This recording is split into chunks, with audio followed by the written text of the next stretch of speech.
Community leaders in Diepsloot have ruled out fears that attacks on spaza shops owned by foreign nationals could be caused by xenophobia, and the rand continues its downward trend. I'm Richard Brooks. Community leaders in Diepsloot have ruled out fears that attacks on spaza shops owned by foreign nationals could be caused by xenophobia. The community leaders, members of government and the police met last night at a joint operations centre set up to deal with these attacks. The aim was to restore order in Diepsloot after an outbreak of looting and vandalising of foreign-owned shops last week. It was triggered by a Somali shopkeeper allegedly shooting dead 2 Zimbabwean nationals who were trying to rob his shop. Diepsloot is calm now. Here's community leader Chris Vondo. The meeting was reflecting on how we manage the situation as we speak, because the incident, which is unfortunate, and we're on record as leadership of this community together with government, that this is not a xenophobia, this is not a xenophobic attack, this is purely an act of criminalism and it must be condemned as such. This is an element of criminality. The rand is continuing its downward trend. It's currently trading at new 4-year lows of R9.84 to the dollar.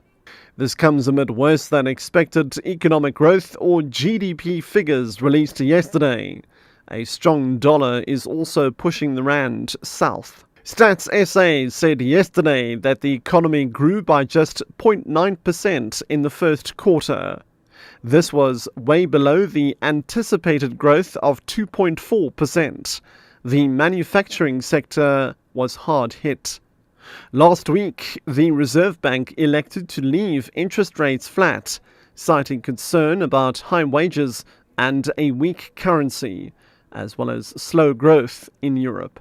COSATU Secretary-General Zwelinzima Vavi's fate will be revealed when the Labour Federation's Central Executive Committee addressed the media at its Joburg headquarters today.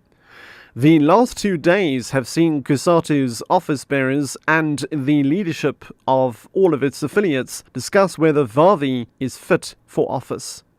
This after allegations of financial wrongdoing regarding the sale of the organization's old headquarters emerged. Busi Chimombe reports. Insiders have described the CEC meeting as bruising.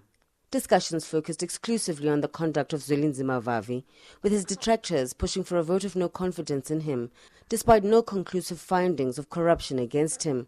His supporters were adamant that the ongoing investigation be scrapped, calling again for a special national congress to allow ordinary members to decide Vavi's fate. Where the chips have finally fallen will be revealed today. Busi Chimombe, SABC News, Johannesburg.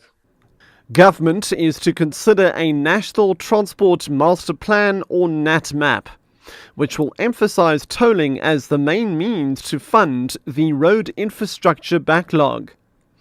Introducing his department's budget vote, Transport Minister Ben Martins said the NatMap would soon be submitted to Cabinet.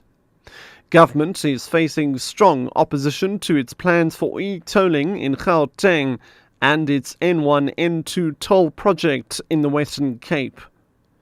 It announced earlier this year that many more toll roads were being planned, including an N2 link along the Eastern Cape's Transkei Wild Coast. Martins explains. Implementing the user pay principle in a manner that does not have a crushing effect on the working class and the poor. Within the prevailing economic climate, the fiscus alone is not able to finance the current infrastructure backlog in South Africa.